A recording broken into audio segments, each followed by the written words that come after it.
Voici les secrets de la confiance en soi que je souhaite partager avec vous, ainsi que ce qui fait une personne confiante. Comment pouvez-vous dire si quelqu'un est confiant ou s'il fait semblant et comment vous pouvez être plus confiant? Alors, je vais commencer par une anecdote, et cette anecdote est en fait ce qui m'a fait réfléchir à la confiance en soi. Alors, je connaissais ce gars, il était le fils d'un milliardaire. Ce gars, il ne se souciait de rien. Vous allez sur son fil Instagram, il publie les photos les plus laides de lui-même. Il était à Saint-Tropez pour l'été. C'est un endroit où les gens riches s'habillent de manière très élégante. Il serait dans un restaurant ou un club à Saint-Tropez. En véritable survêtement et comme un sweatshirt, il s'habillait comme un clochard partout. Et cela m'a vraiment fait réfléchir, pourquoi ne se soucie-t-il pas? Il ne se soucie pas parce qu'il a ce type d'argent fou, supportez-moi ici, de l'argent fou, où il sait qui il sait qu'il est ultra riche, il sait qu'il n'a rien à prouver. Voici la clé, il n'a rien à prouver. Même habillé comme un clochard, il sait qu'il est immensément riche. C'est inné en lui. Ayant grandi ainsi, il a cette confiance innée. Et puis cela m'a fait réfléchir à d'autres types de personnes qui vont à Santa Fe, en particulier les personnes qui ne sont peut-être pas nées riches ou qui ne sont pas de la foule.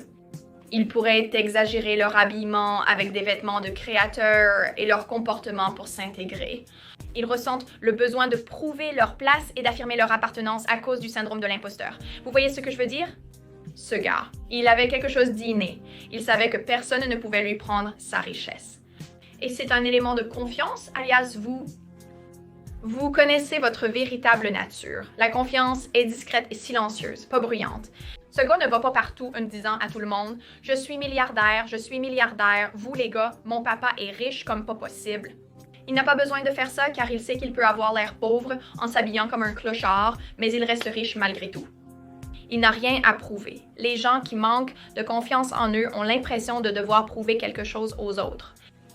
Ce sont les plus bruyants qui vont partout en disant aux gens ce qu'ils sont. Rappelez-vous, quelqu'un de vraiment confiant n'a pas besoin de le clamer. Il n'est pas nécessaire de dire aux gens ce qu'ils sont. Par exemple, un gars qui prétend avoir beaucoup de rendez-vous le dira aux gens.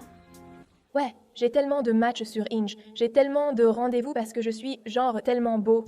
Si les gens le pensent de toi, nul besoin de le leur dire. Nous pouvons regarder un bel homme ou une belle fille et dire « Ouais, je suppose qu'ils ont beaucoup de rendez-vous ». Tu n'as pas à dire à quelqu'un ce que tu es parce que les gens le verront déjà. Tu n'as pas à dire que tu es vraiment confiant parce que les gens verront que tu es confiant. Il existe des types de confiance très très différents. Par exemple, si tu regardes ma vidéo de l'an dernier avec Odelia, son type de confiance, selon moi, c'est de ne pas se soucier de l'opinion des autres et de faire sa propre chose.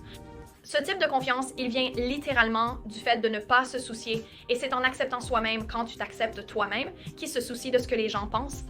Peu m'importe que tu ne m'apprécies pas, moi je m'apprécie. L'élément clé de la confiance est aussi de tout savoir sur soi-même, votre ombre intérieure, vos défauts, vos forces. Parce que le problème est que si vous continuez à fuir qui vous êtes et ensuite à vous dire que vous êtes quelque chose que vous n'êtes pas, dans l'espoir que cette ombre, cette partie de vous-même ou vos défauts disparaissent simplement et que vous les enfouissez sous la surface. Quand les gens abordent ce sujet, vous allez fuir et vous allez vous sentir mal à propos de vous-même. Quand vous êtes vraiment confiant, vous savez tout, vous acceptez tout. Donc quand les gens en parlent, mais vous êtes dans des circonstances où cette partie de vous-même est déclenchée. Vous savez déjà que vous l'acceptez, personne ne peut vous blesser avec vos défauts maintenant parce que vous savez déjà que vous les avez. De plus, la confiance vient de la pratique des choses et de la préparation. Par exemple, si vous vous êtes vraiment bien préparé pour un test de maths, vous allez probablement être confiant que vous allez bien réussir, n'est-ce pas? Vous avez le droit d'être confiant, mais sans études, vous ne pouvez pas feindre cette confiance. Au fond, vous savez que vous n'allez pas réussir car vous ne vous êtes pas préparé. Vous devez vous entraîner à être confiant, ce qui signifie faire vos affirmations, travailler sur votre ombre intérieure et vous mettre dans des situations où vous pouvez pratiquer la confiance en soi. Ne liez pas votre confiance à des choses qui pourraient disparaître ou qui peuvent disparaître. Prenons l'exemple de cet homme riche. Toute sa vie, il n'avait que son argent. C'est le seul attribut de lui-même qu'il pense qu'il aimait, alors il le mettait en avant. C'est de là que venait sa confiance.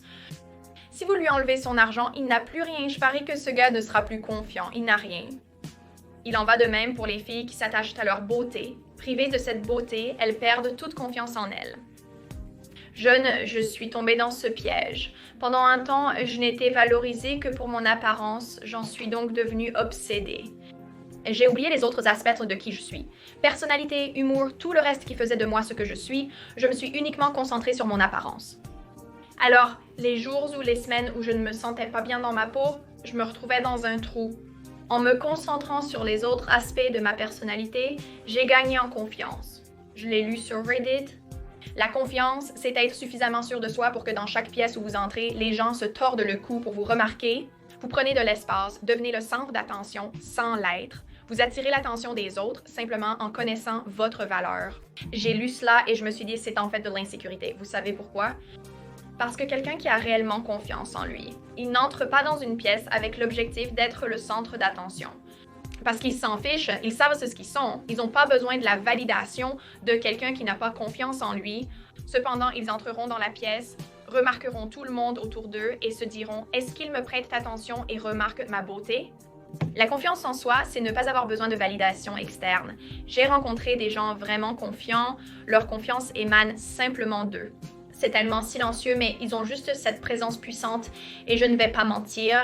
Je pense que cela se développe aussi naturellement en vieillissant, si vous devenez plus à l'aise avec vous-même. Parce que même moi, je vois chaque année, en vieillissant, combien je change, combien je deviens plus à l'aise avec moi-même. Comme je le dis souvent, on ne peut pas attendre d'un jeune de 18 ans ou d'un lycéen qu'il soit à l'aise avec lui-même, car il est adulte depuis peu. Ils ne savent même pas qui ils sont. Ils se développent et changent si rapidement. Les personnes confiantes n'ont pas peur de rire d'elles-mêmes et elles peuvent accepter les critiques parce qu'elles savent qu'en riant d'elles-mêmes et en acceptant les critiques. En réalité, cela n'enlève rien à leur estime de soi ou à qui ils sont. Les personnes ayant un sens vraiment fragile de qui elles sont ou qui manquent profondément de confiance en elles seront constamment sur le qui-vive. Quoi que vous disiez, ils doivent immédiatement se défendre. Je ne peux pas croire que tu aies dit ça. Oh, tu es laid. Les personnes confiantes riront d'elles-mêmes. La confiance n'est pas de savoir ou de penser que faire quelque chose fera que les autres vous aimeront. C'est ne pas se préoccuper de ce qu'ils pensent, ce qui rejoint ce que j'ai dit sur le fait d'entrer dans une pièce. Vous ne vous souciez pas de ce qu'ils pensent, vous faites simplement votre propre truc. Donc, je peux toujours dire quand quelqu'un n'est pas confiant parce que je peux dire qu'il compense trop. Dans certains domaines, ils se sentent inadéquats, alors ils en font davantage pour compenser. Et puis, la personne qui est la plus confiante, elle est très à l'aise avec elle-même, elle est très naturelle. Une autre façon de devenir confiant est de se montrer pour soi-même. Si vous vous mentez constamment à vous-même, pas étonnant que vous ne soyez pas confiant. Demain et les 365 jours suivants, je me réveillerai et ferai cela, puis vous direz ceci. Vous n'aurez pas confiance en vous car chaque jour vous vous mentez en disant que vous allez faire cette chose sans jamais la faire. La confiance est comme des blocs de construction, elle commence très lentement. Dans ma deuxième vidéo sur la défense de vos droits, j'ai mentionné que vous développez l'assertivité et la confiance en soi. Chaque fois que quelque chose se passe, peut-être, vous vous défendez. Je ne savais pas que je pouvais faire ça. Avec de la pratique, on construit plus de confiance et un meilleur rapport avec soi-même au fil du temps. Faire semblant jusqu'à ce que vous y arriviez peut tromper votre cerveau en pensant que vous êtes quelque chose que vous n'êtes pas, ce qui peut être bon momentanément. Mais avec le temps, si vous n'abordez pas le problème plus profond, il se manifestera. Une chose que je fais pour renforcer ma confiance en moi, je fais des choses hors de ma zone de confort. Par exemple, j'étais extrêmement inquiète à l'idée de voyager seule. Suivez ma nouvelle chaîne où je vais en parler, mais oui, j'étais vraiment inquiète à l'idée de voyager seule, au point qu'avant, si je n'avais personne avec qui voyager, je trouverais quelqu'un, même si je ne les aimais pas. Je voyagerais avec eux et passerais un mauvais moment. Mais je ne vous laisse tout simplement pas être seule. J'ai voyagé seule cette année et j'ai passé le meilleur moment de ma vie et j'ai tellement grandi. Et maintenant, j'ai cette confiance que je peux aller et voyager n'importe où et je serai bien. Mais sans sortir et essayer, cette fausse confiance ne m'aurait pas mené loin. Au fond de moi, je ne sais pas si je vais vraiment être bien. Voici quelques autres petits trucs de confiance. Ne portez pas ce qui ne vous ressemble pas. Restez vous-même. Par exemple, j'adore mes cheveux noirs quand je n'ai pas de cheveux bruns. Je ne me sentais pas moi-même toute l'année dernière et je pense que l'année d'avant, j'avais une couleur de cheveux différente. Et je ne me sentais pas aussi confiante que d'habitude parce que je ne me sentais pas moi-même et j'aime vraiment beaucoup qui je suis. Alors j'ai remarqué que dès que je reviens à une chevelure brune, ma confiance en moi augmente considérablement. Sérieusement, trouvez des vêtements dans lesquels vous vous sentez en confiance, par exemple. C'est ma robe préférée de Realization Part, je l'adore. Elle me donne confiance en moi et j'aime porter du noir. J'ai en fait réalisé que je ne me sens vraiment pas en confiance quand je porte des couleurs, et quand je porte des pièces vraiment extravagantes. Je préfère que mon style soit plus discret et comme simple mais un peu intemporel. C'est là que je me sens le plus en confiance. Trouvez votre style, ne suivez pas les tendances. Voici quelques conseils sur le langage corporel pour vous aider à pratiquer la confiance et à voir si les autres sont confiants. C'est surtout ce que je remarque lors des rendez-vous. Premièrement, l'agitation. Quand quelqu'un n'est pas confiant ou à l'aise, il s'agite. Lors de rendez-vous inconfortables, je ne cesse de bouger. Je suis comme... Je ne constate pas cela chez les autres. Quelqu'un qui est à l'aise et confiant s'assoira en arrière sur la chaise, très détendu. Quand je suis mal à l'aise, chérie, je suis en avant à la table. Donc, si tu es en rendez-vous et que tu es vraiment nerveux, mais que tu veux faire semblant d'être confiant, sois conscient de ton langage corporel, penche-toi en arrière et essaie de ne pas bouger beaucoup. Je ralentis littéralement mes mouvements si je prends un verre de vin. Le bégaiement, je ne suis pas sûre de ce que tu peux faire à ce sujet, mais si quelqu'un bégaye autour de toi et qu'il n'a pas de bégaiement nerveux, avoir un bon contact visuel, c'est comme la chose principale. J'ai un bon contact visuel avec tout le monde, sauf il y aura toujours cette personne dans votre vie avec qui vous ne pouvez pas avoir de contact visuel, car cela vous fait rougir. Cette personne qui vous intimide. Mon chien a un excellent contact visuel avec la caméra actuellement. Hey bébé, je t'aime. J'espère que vous aimez cette vidéo, les gars. Pensez à ce qu'est vraiment la confiance en soi au lieu de pratiquer une fausse confiance. Travaillez à être à l'aise avec vous-même. Lorsque vous êtes à l'aise avec vous-même, vous connaissez vos défauts et vous vous entraînez également dans les domaines où vous voulez avoir confiance. C'est à ce moment-là que vous gagnerez confiance en vous. Abonnez-vous à Simone Unsquared pour mes vlogs et contenus et achetez mon journal, La Formule de l'Esprit. Nous allons bientôt sortir un nouveau produit qui est en quelque sorte un journal d'autothérapie sur lequel je travaille.